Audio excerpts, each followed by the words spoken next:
Hi, Ann Cornick from Paint and Porcelain Exchange. And today we're going to be finishing our second fire on our lighthouse. Now, this is the lighthouse, the way it came out for me on the first fire.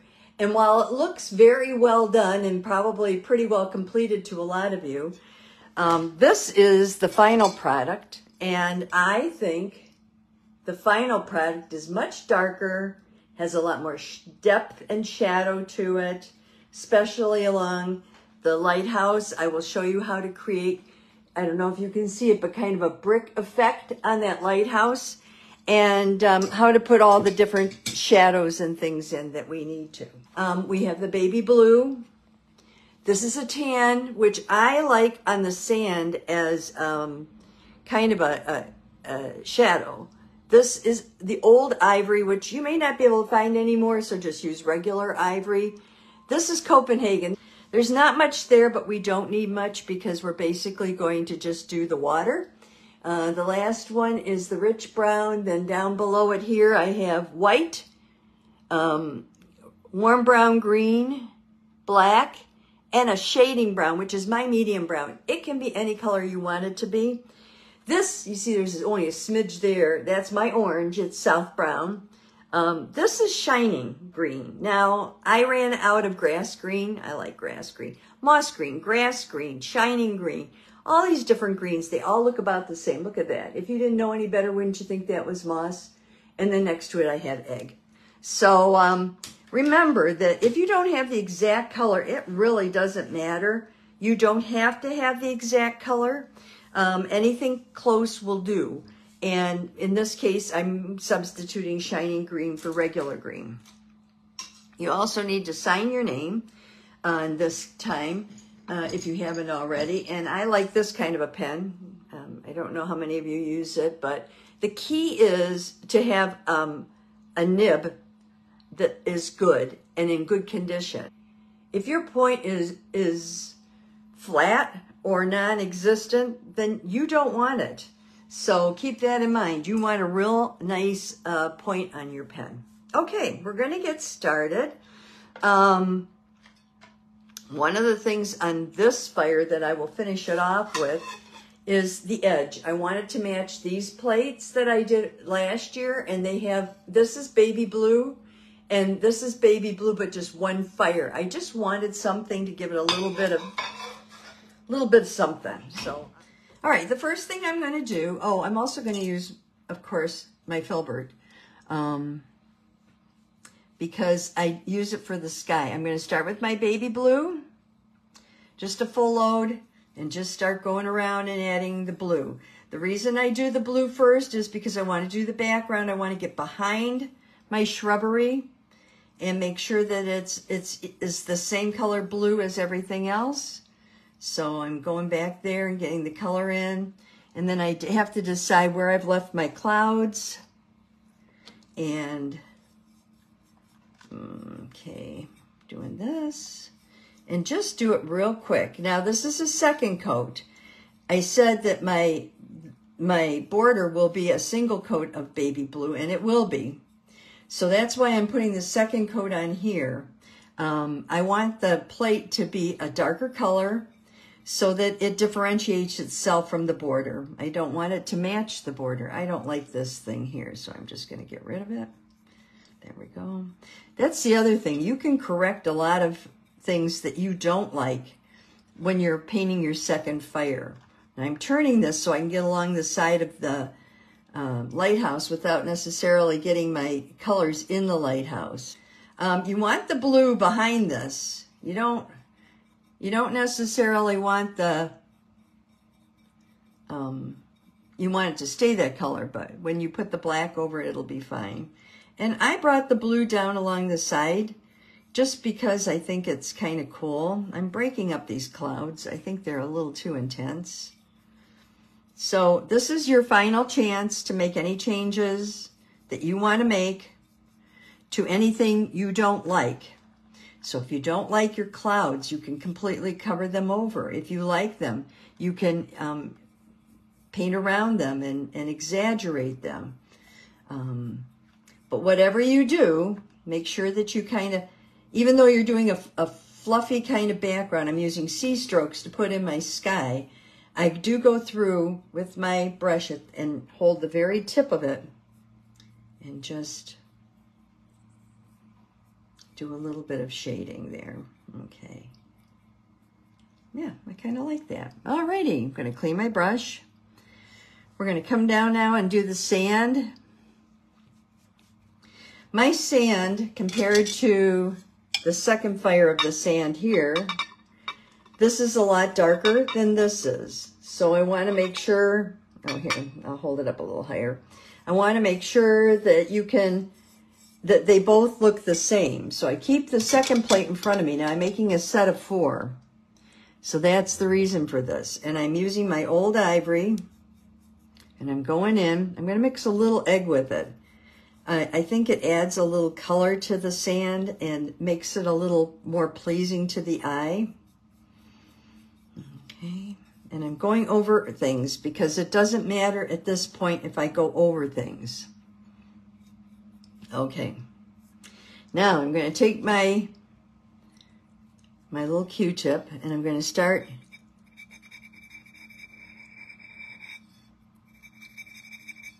wiping out a little of the color that got where it shouldn't be here. Okay, and a lot of these plants here have a little too much color. See how much color there is on those? You can't really tell, but you can when you kind of wipe it out and go over it like this. You don't have to use a Q-tip with a point. I like the points because they do a better job for me. And here, if I got any of that color on here, I'm just taking it off. Okay. Now we're going to take some tan and we're going to add a little shadow.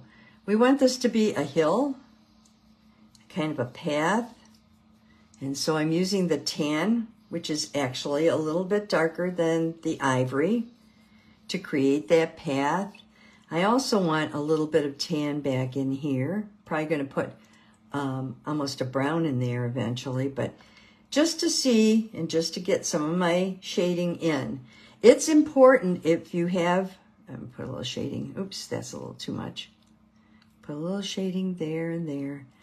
It's important if you have sand and things to really try to get the color in. You know, I'm looking at this color, this blue, and to me it's a little bit, the sky is a little bit too blue. So I'm just going to tap it a little. See, it'll take a little of that blue off. There, I think that's a little better. And I'm going to go in and just put in a little bit of that's kind of the line out there. And then I'm going to make my, in between my waves, a little bit darker. So I'm using Copenhagen, and I'm just going in. Now, if you're a beginner, this is a very simple picture to paint. You want to darken some of your colors like this. I really want to darken that one. If you can't get your paint to get dark enough, and mine gets in kind of a, here we are. See, it as I push into it, it gets a little yucky. So I'm kind of smearing it out. And then I will take my brush and go like this and wiggle it and pull it down. And that will give me a super dark color. Now, this is going to be darker than I want, but see? It's a super dark color. There we go.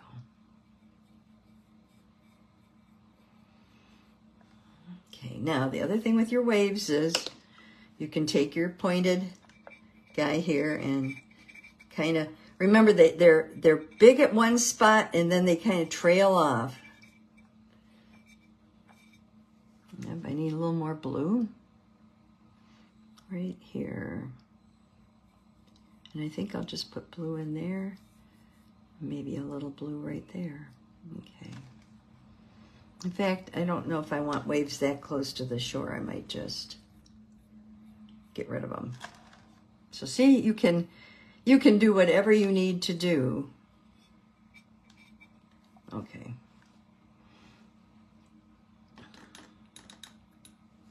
Okay, so those are my waves. Now, if I'm not happy with them, or I think they need a little boost, you can take your pointer and you can put it in a little white and just dab a little.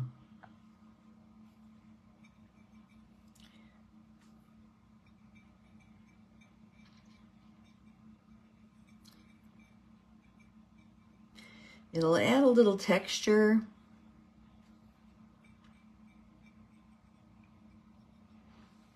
And it'll also whiten those for you. But don't leave, like there I had a bump. Don't leave a bump on there. So if you need to, you can put white in, or you can just take this and wipe out. And sometimes that works, but if you don't have white underneath it, it won't work. So you just have to decide how you're going to create those waves. Those are a couple of ways you can do it. Okay, now we're going to go up here and add a little bit of, I've got a shading brown and a little rich brown. And I'm actually going to make, oops, it's a little tight. I'm going to make that hill. Now, I do want it a little darker than that though. Dark. Come here. At the base. I don't know if you've ever noticed, and I will do it here, but I'm making these kind of scraggly because here in Michigan we have a lot of dunes. And when I put this color on like that, it reminds me that there are roots that stick out. And I'm going to put a little color over in here too. On the sand, okay.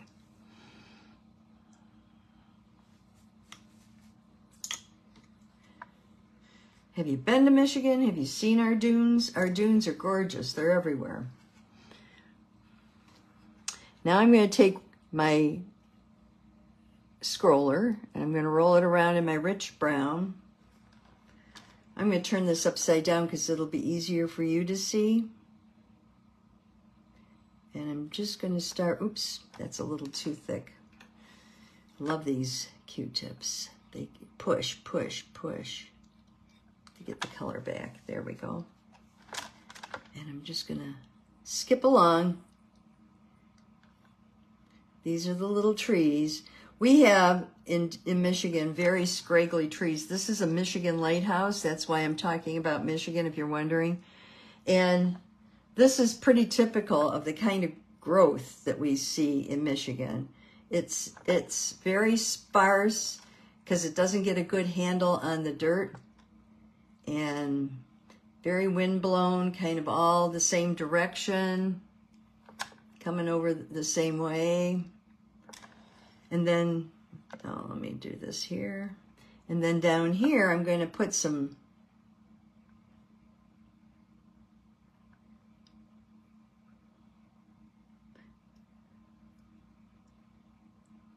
roots that come out, because that is not uncommon. And let me just adjust that there. Okay. And then if I want a little path here, I'm going to have to wipe out a little more and create a little path. And I think I'll put a little dark on this side here. Kind of like there's a little path going up there. Alrighty. Now,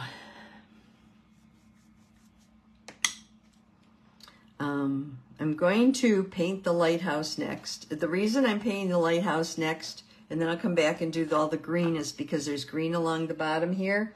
And I want to make sure that I have the lighthouse painted before I do it. And I'm also going to show you how to create bricks. So I'm going to take this is I think it's a 3/4 inch. Oh, it's really hard to see. brush. And I like using this brush, and I'll tell you why. When you go sideways with it, you get a really nice, almost a shadowy kind of build to it. So if you take it, this is ivory that I have it in, and you just dab it down the side, and then just start pulling it back in uneven amounts. Get there. Okay. So you don't want it like, you want it to be choppy. And I know that's like everybody's going, what? Yeah, you do. You want it to be choppy. Then without cleaning your brush, and I have another paint here that's, where is my knife? Oh, here it is. I have another paint that's kind of all gooky, and I'm just going to smear it a little so I can get into it. Okay. So, see, I smeared this up so I can get into it now. And I'm going to take and use that same brush without going into the cleaning my brush, and I'm going to do this. I'm going to take it and go, am I in there? Yeah, there I am. And wiggle down. I learned that when I was in Canada. Lauren McLaren told us to wiggle. And it really does load more paint on your brush. So if you're looking, you say, oh my God, I can never get enough paint on my brush. If you want it to be dark, use that little wiggle. That little wiggle really helps. And then pull the color up the side. Try to do it evenly. I'm not doing it really evenly, but there we go. And then make it a little patchy because it's brick. Brick is going to be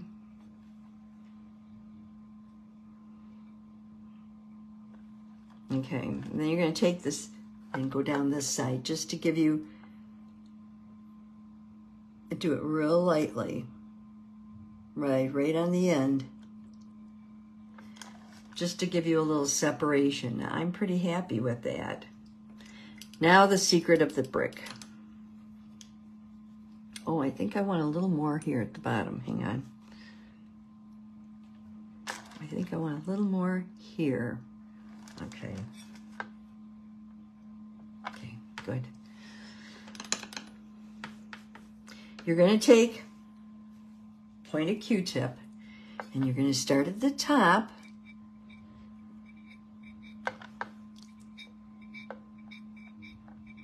And I don't know if you can see this. Maybe I should start at the bottom.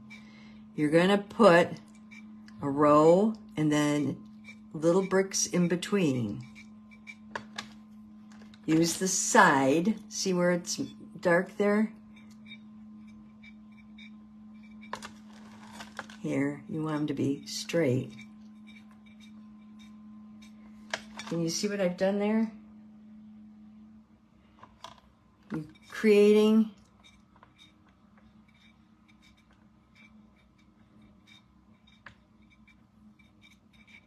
little bricks. Change the edge. That's why you wanted to put it on dark. Now, you can go into your orange a little and pull bricks over to this side. I'm actually taking the Q-tip, putting it in the orange, and going over to this side. See how that creates the look of bricks?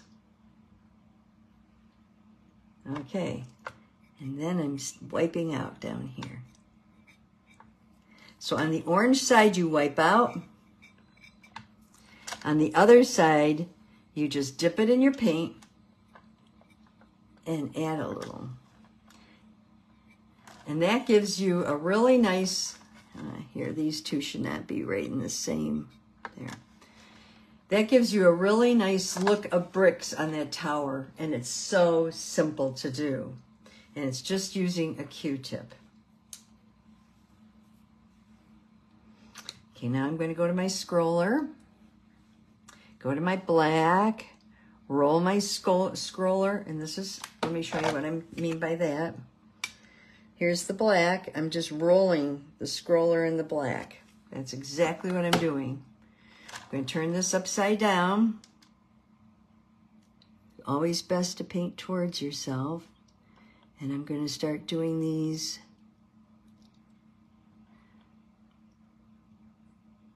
Oops.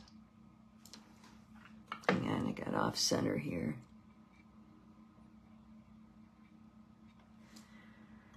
You can order these Q-tips online through Amazon. And they're wonderful.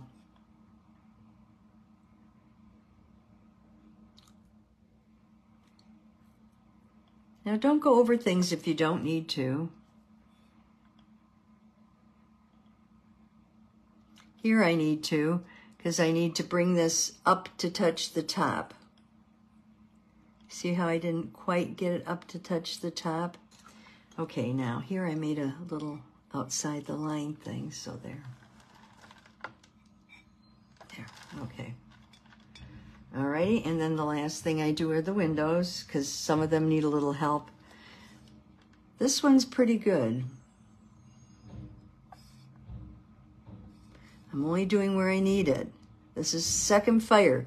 Anytime you're painting, you only do where you need the help. So there's that done. Now I'm going to stick with the same brush.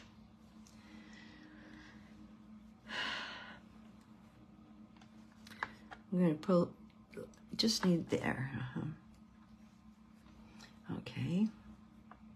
And I'm going into probably warm brown green and just kind of swirling things around.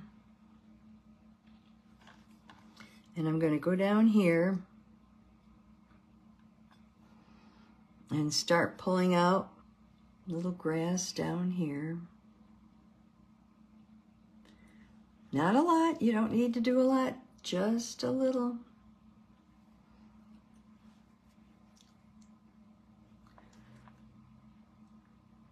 Always pull towards yourself.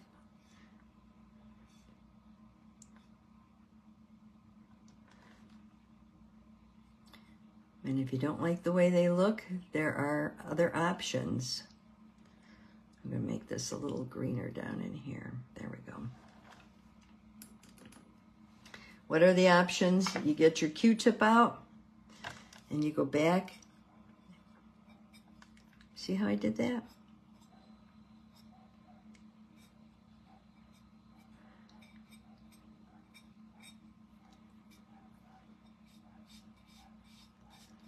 There you go.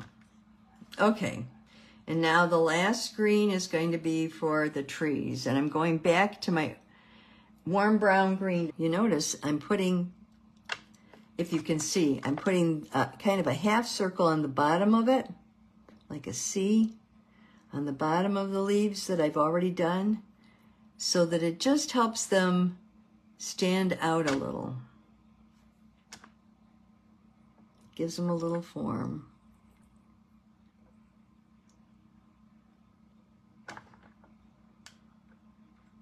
Decide where your light is coming from. This is a very, very simple way to do this. And if you've already got some green there, it's going to help. Now these, I think, need to be a little more elongated.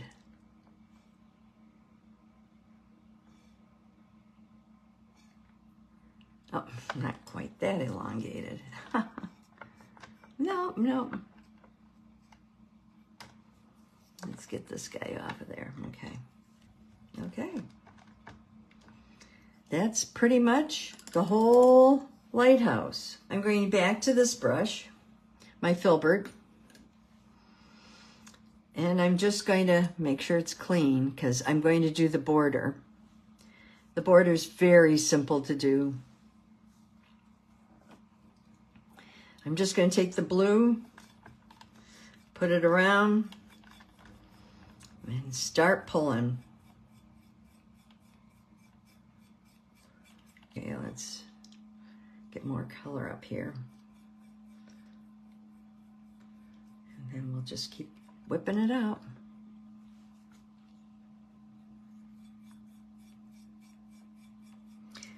Now I try not to pat it if I don't have to with a sponge or anything to make it even, mainly because while we'll make it even, a lot of times I find that it removes more paint than is worth, and then I have to do another fire. So if I can get the paint dark enough on this fire, and I really don't want it real dark, you notice I'm going side to side up there to try to blend it into the background. That's what I'll do, because I really don't want it super dark. But I also don't want it too light so that I have to go back and do it again. I mean, save yourself a step if you can. Okay, a little more oil.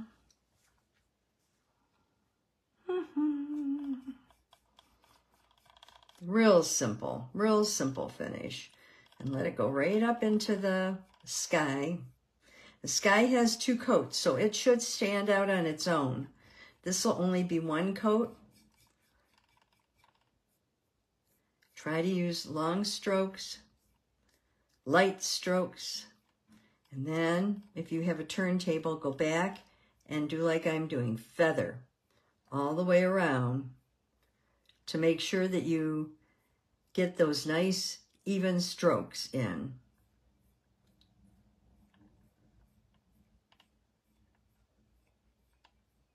All the way around. Try to hold your hand the same distance, keeping the same pressure on it. Okay, now I'm just taking a little blue, like up in here. I think it needs a little more of the darker blue on that. Okay, and maybe right here could use a little bit more. Okay. Oh, there. Ah. Okay. Then I take another, you guessed it, Q-tip.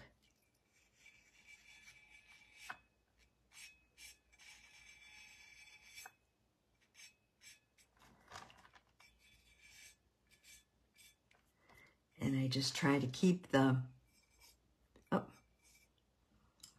that's not helpful. Alrighty. And then down here where I maybe took a little of the color off, too much color, I add a little ivory and just go side to side. Okay, this is where I'm at. It will always look a lot darker when you paint it. So what I typically do, if I like the way I painted it, I take a picture now before I put it in the kiln. And then when I get it out of the kiln, it's usually a little lighter. And you can decide, do you want to go that darker or not? Now with this, I'm trying to match another piece. So I won't go darker because it matches perfectly. But that's what I have. Pick up those brushes, keep painting. See you next time.